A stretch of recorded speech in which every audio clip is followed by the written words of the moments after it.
Fala pessoal, tudo bem? Como vocês estão? Espero que bem. Eu sou o economista autêntico e hoje vou trazer a visão economista das últimas 2 semanas.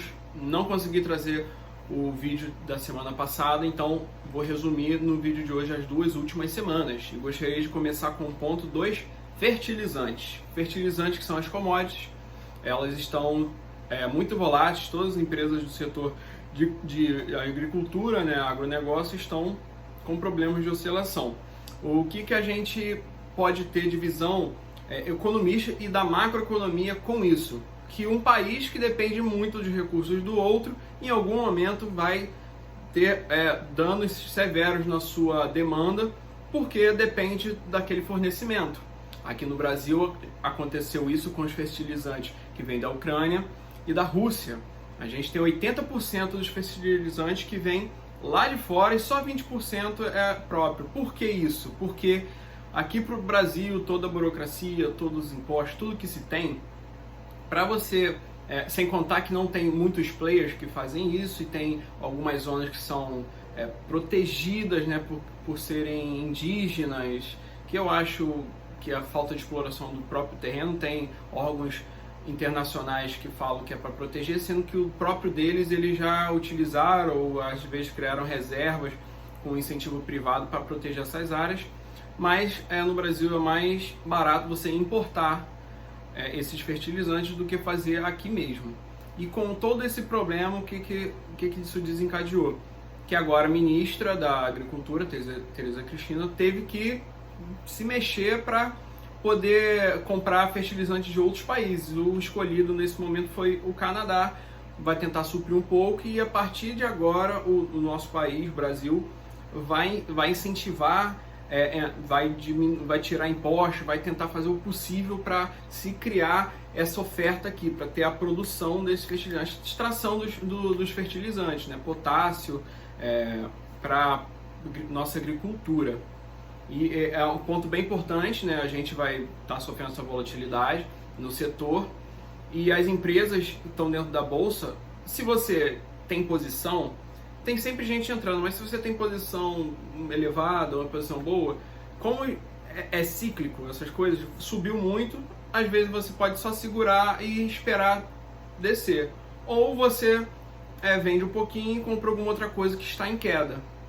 E a questão do agronegócio porque o agronegócio aqui no Brasil é muito regional. Tem as suas... para entrar você no agronegócio, para você cultivar algo, plantar e vender, é um pouco mais fácil para você produzir, porque tem essa parte regional. A regionalização das produções é muito grande aqui no Brasil. Mesmo assim, torna tudo mais caro por causa dos pontos de fertilizantes. Então entra-se nesse mesmo problema. Fertilizante, como aqui não tem uma oferta boa, compra-se lá de fora por ser mais barato. E aí com isso a gente entra na Petrobras, que está muito volátil esses últimos dias, os últimos pregões. Tem hora que sobe, tem hora que desce muito.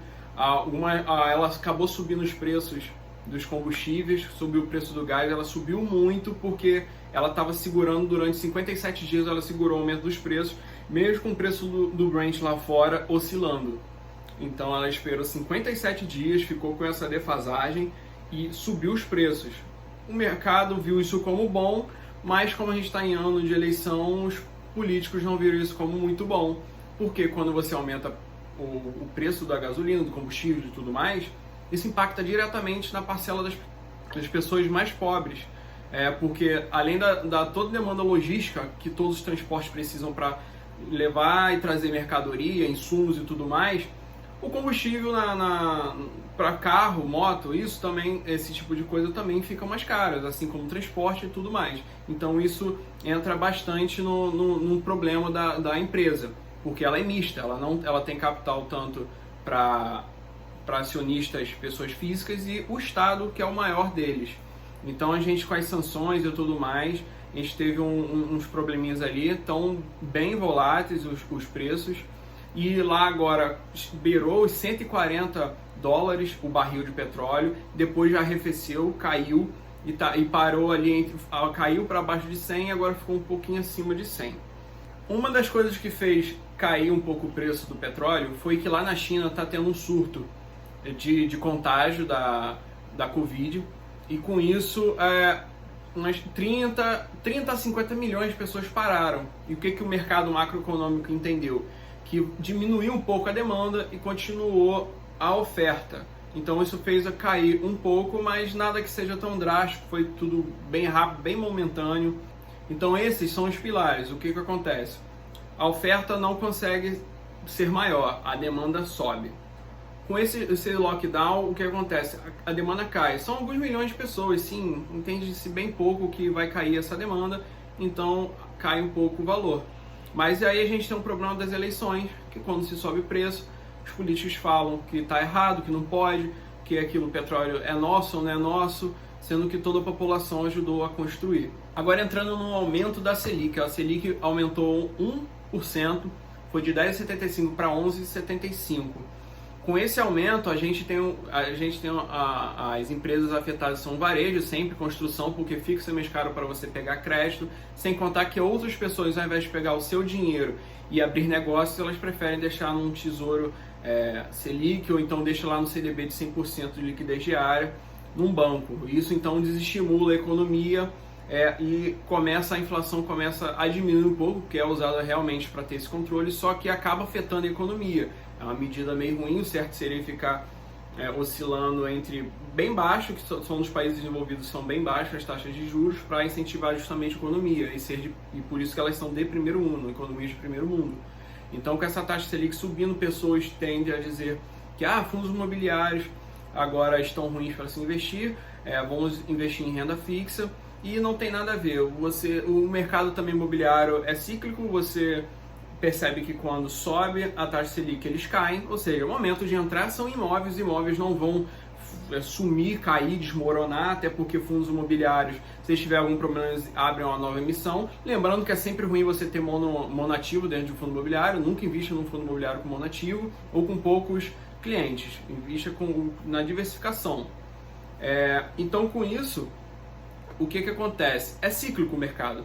Quando a Selic sobe, que é o momento de agora, a tendência é os FIIs caírem. Nesse momento aqui você uma oportunidade muito grande, porque as pessoas não estão comprando bem, então acaba caindo e vê a desvalorização desse mercado.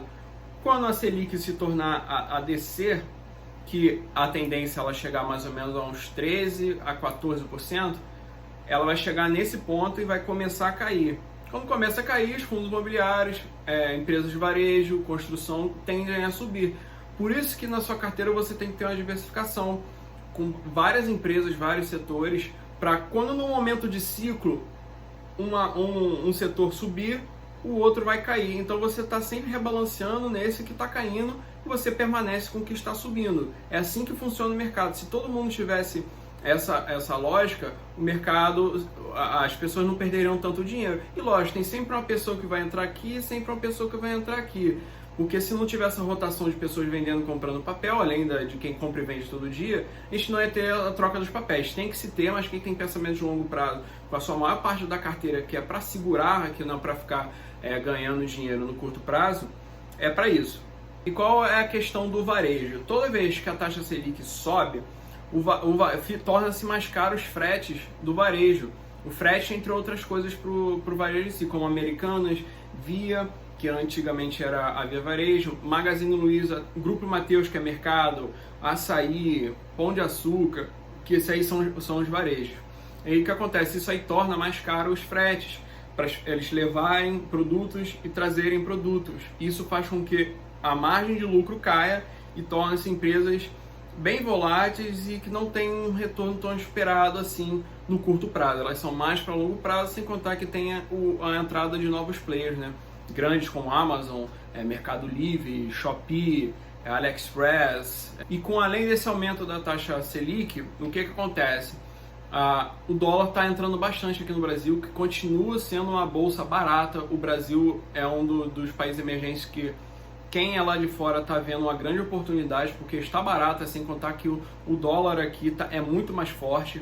E quando entra-se mais dólar aqui, o valor dele ao real tende a diminuir. Então você consegue comprar menos reais com o mesmo dólar. Isso vai favorecendo a nossa moeda local, que é um ponto positivo para a nossa economia, porque tudo que a gente faz aqui depende de preços de commodities e tem muitos preços atrelados ao dólar. Então isso favorece a gente, querendo ou não, dessa forma, com pessoas lá de fora entrando aqui, investindo aqui, injetando mais dinheiro na nossa economia. Isso é um ponto super positivo que a taxa Selic traz, além do ponto negativo de diminuir a economia, ou seja, ela tem esse ritmo. Em um ponto ela favorece, em um ponto ela desfavorece. Mas tem que saber aproveitar sempre o momento e saber ver a macroeconomia desses motivos e do porquê isso está acontecendo.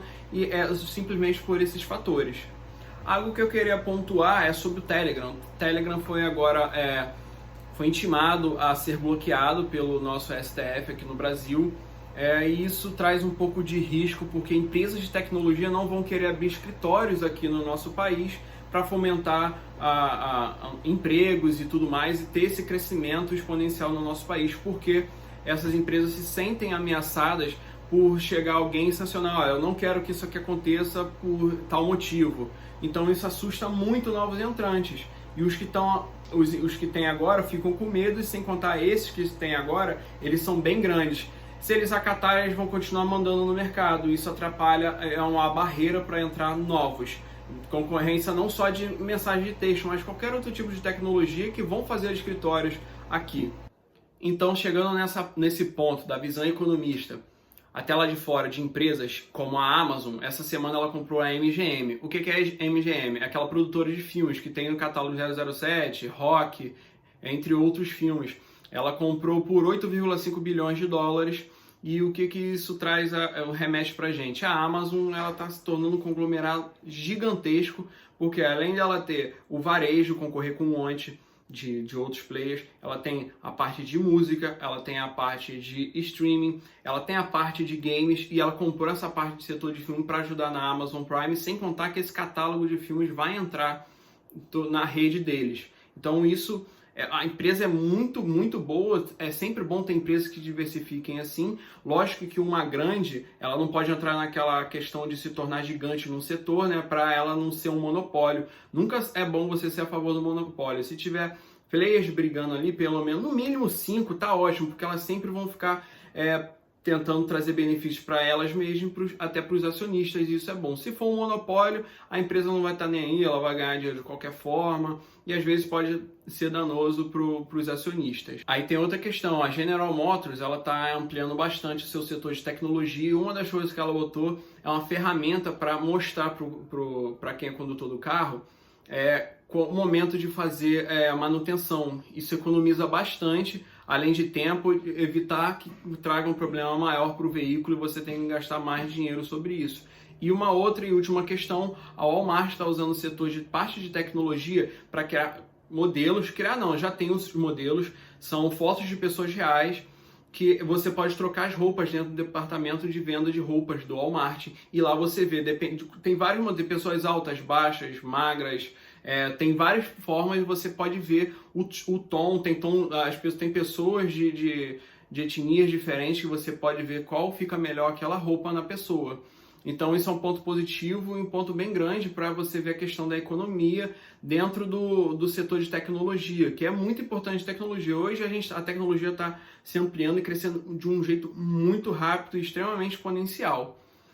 E com isso, gente, eu vou ficar por aqui nesse vídeo. Agradeço a você que viu. Por favor, se você gostou, se você tem algo a dizer, pode falar nos comentários. Se gostou, curte o vídeo. Então é isso. Até mais.